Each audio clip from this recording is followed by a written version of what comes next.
Hello future doctors, कैसे हो सब। मैं हूं तुम्हारा बड़ा भाई नीट ऑडियो मेंटोर और आज हम एक बहुत high important chapter motion in a straight line को पूरा करने वाले हैं। इस वीडियो में हम इस चैप्टर को बिल्कुल बेसिक से एडवांस तक एक ही बार में खत्म कर देंगे। हम हर कॉन्सेप्ट की डिटेल थ्योरी, फॉर्मूला डेरिवेशन और रियल लाइफ एग्जाम्पल्स को समझेंगे। हम यह भी देखेंगे कि अगर कोई प्रॉब्लम सामने आ जाए तो उसको कैसे सॉल्व करना है। इस लेक्चर के हैंडरिटन आईपैड नोट्स का लिंक डिस्क्रिप्शन में है और पूरी प्लेलिस्ट भी वहां मिल जाएगी। ओके, तो सबसे पहले हम डिस्टेंस और डिस्प्लेसमेंट से शुरू करते हैं। डिस्टेंस का मतलब है टोटल पाथ लेंथ जो एक ऑब्जेक्ट कवर करता है। ये एक स्केलर क्वांटिटी है, मतलब इसकी सिर्फ वैल्यू होती है।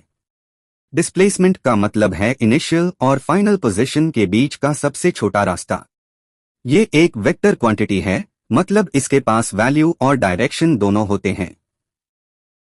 एक बहुत जरूरी बात, डिस्टेंस हमेशा जीरो या पॉजिटिव होता है, लेकिन डिस्प्लेसमेंट पॉजिटिव, नेगेटिव या जीरो भी हो सकता है। डिस्टेंस हमेशा डिस्प्लेसमेंट से या तो बराबर हो सकता है या बड़ा हो सकता है। डिस्टेंस कभी भी डिस्प्लेसमेंट से छोटा नहीं हो सकता। ऐसा इसलिए क्योंकि डिस्प्लेसमेंट दो पॉइंट्स के बीच का सबसे छोटा रास्ता होता है, जबकि डिस्टेंस टोटल पाथ लेंथ होती है। ओके, अब हम स्पीड और वेलोसिटी की बात करते हैं। स्पीड का मतलब है rate of change of distance, यानी total distance divided by total time. ये एक स्केलर क्वांटिटी है। वेलोसिटी का मतलब है rate of change of displacement, यानी total displacement divided by total time. ये एक वेक्टर क्वांटिटी है। एक ऑब्जेक्ट की एवरेज स्पीड कभी जीरो नहीं हो सकती जब तक वो रेस्ट पार ना हो, लेकिन एवरेज वेलोसिटी जीरो हो सकती है। अब इसमें दो स्पेशल केसेस हैं। अगर दो अलग अलग स्पीड v1 और v2 से इक्वल टाइम इंटरवल में चला जाए तो एवरेज वेलोसिटी होती है v1 plus v2 divided by 2। लेकिन अगर दो अलग अलग स्पीड v1 और v2 से इक्वल डिस्टेंस इंटरवल में चला जाए तो एवरेज वेलोसिटी का फॉर्मूला होता है 2v1 v2 divided by v1 plus v2। Okay, अब आता है एक्सेलरेशन। इसका मतलब है वेलोसिटी में चेंज की रेट। इसको हम dv बाई dt से डिनोट करते हैं। एवरेज एक्सेलरेशन का फॉर्मूला है delta v divided by delta t, जहां delta v final velocity minus initial velocity होता है। और इंस्टेंटेनियस एक्सेलरेशन का फॉर्मूला है dv बाई dt। हम एक्सेलरेशन को पोजीशन का दो बार डिफरेंशिएशन करके भी निकल सकते हैं, यानी d square x by dt square.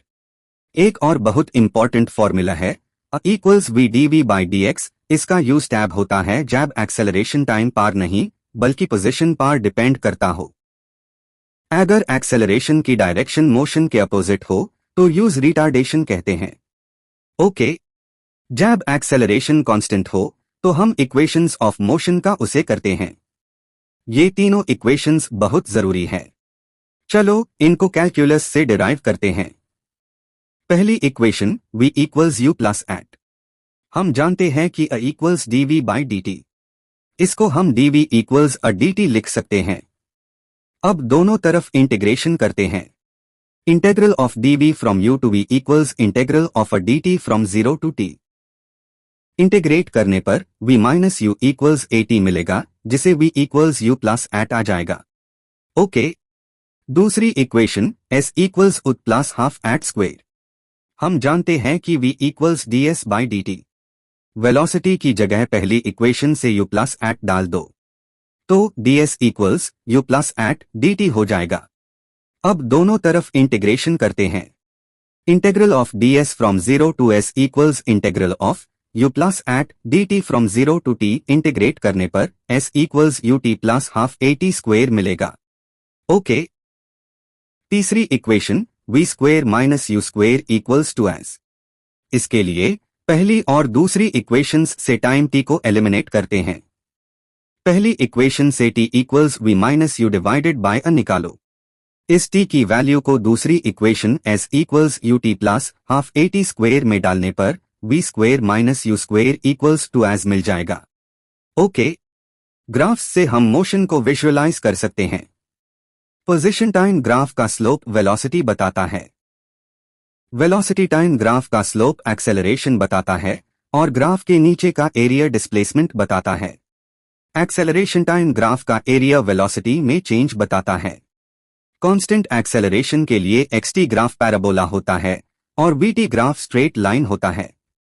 Okay, जब एक्सेलरेशन कांस्टेंट हो और इनिशियल वेलोसिटी 0 हो तब पोजीशन टाइम के स्क्वायर के प्रोपोर्शनल होती है और वेलोसिटी टाइम के प्रोपोर्शनल होती है। इसे हमें गैलीलियोज लॉ मिलता है।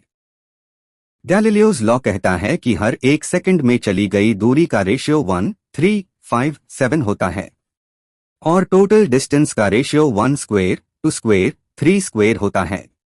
एक और स्पेशल केस है, जब एक्सेलरेशन कांस्टेंट हो और इनिशियल वेलोसिटी 0 हो तब इक्वल डिस्टेंस इंटरवल में टाइम का रेशियो 1/√2 - 1/√3 - 2 होता है। ओके, रेस्ट टूरिस्ट मोशन का एक स्पेशल केस होता है जहां एक ऑब्जेक्ट 0 वेलोसिटी से शुरू होता है, कुछ देर एक्सेलरेट करता है अल्फा से, फिर डिसेलरेट करके बीटा से वापस 0 वेलोसिटी पार आ जाता है। इसमें maximum velocity Vmax equals alpha t1 equals beta t2 होती है। टोटल डिस्टेंस को हम half Vmax into total time t से निकल सकते हैं और Vmax का एक बहुत इंपॉर्टेंट फॉर्मूला है alpha beta divided by alpha plus beta times total time t। Okay, जब कोई ऑब्जेक्ट सिर्फ ग्रेविटी के असर में मोशन करता है तो यूज मोशन अंडर ग्रेविटी कहते हैं। यहां एक्सेलरेशन कांस्टेंट होता है और वो g के बराबर होता है। इसमें 3 केसेस है, just drop, ground to ground और हाइट टू ग्राउंड। अगर एयर रेजिस्टेंस भी हो तो वो हमेशा मोशन के अपोजिट डायरेक्शन में लगता है। जब बॉडी ऊपर जा रही हो तो effective acceleration g plus r होता है और जब बॉडी नीचे आ रही हो तो effective acceleration g minus r होता है। इसका मतलब ऊपर जाने में टाइम कम लगता है और नीचे आने में टाइम ज्यादा लगता है क्योंकि ऊपर का एक्सेलरेशन ज्यादा होता है। ओके, रिलेटिव वेलोसिटी का मतलब है एक ऑब्जेक्ट की वेलोसिटी दूसरे ऑब्जेक्ट के रिस्पेक्ट में। अगर दो कार्स A और B सेम डायरेक्शन में चल रही है तो उनकी relative velocity VA minus VB होती है। अगर वो अपोजिट डायरेक्शन में चल रही है तो उनकी relative velocity VA plus VB होती है। ओके,